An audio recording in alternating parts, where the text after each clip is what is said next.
In the previous video, we learnt how atomic emission spectra of atoms provide evidence for the quantum theory of matter, including how the energy levels of electrons within atoms are quantized.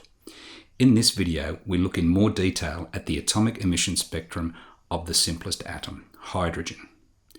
We know that if we heat certain solids such as metals to high enough temperatures, they will become white hot, meaning they emit white light, which is a continuous emission of electromagnetic radiation across the entire visible spectrum and beyond. However, when we heat the atoms of gases rather than solids, we see something quite different. This is the atomic emission spectrum of hydrogen gas, showing the visible part of the overall electromagnetic spectrum. The first thing we note is that most of the spectrum is dark. There is no emission of light of any colour across most of the spectrum, and we certainly see nothing in the orange, yellow, green part of the spectrum.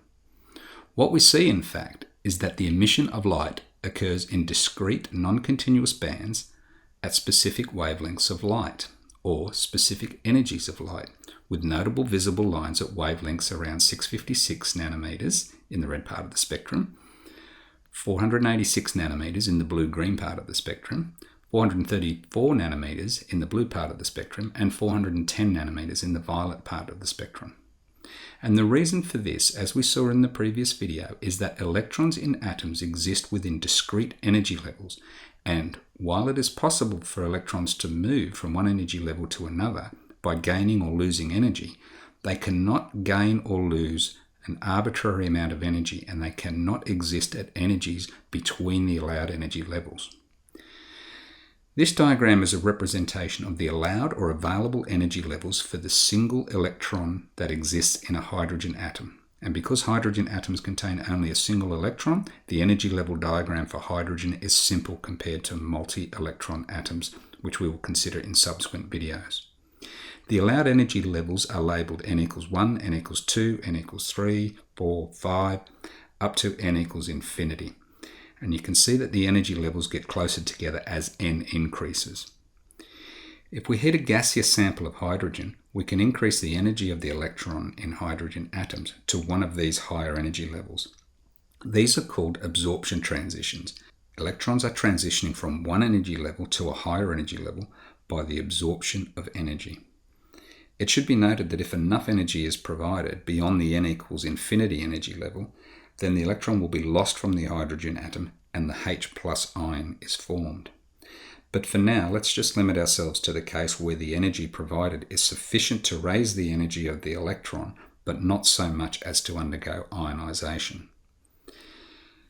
Electrons at higher energy levels will only stay in that excited state for a very short period of time, and there is a strong tendency to transition back to lower energy levels, thus losing the excess energy.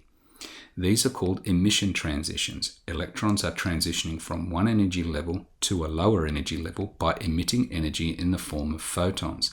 And in this case, where electrons return to the lowest energy level, n equals 1, the energy decrease is relatively large, corresponding to emission of ultraviolet radiation.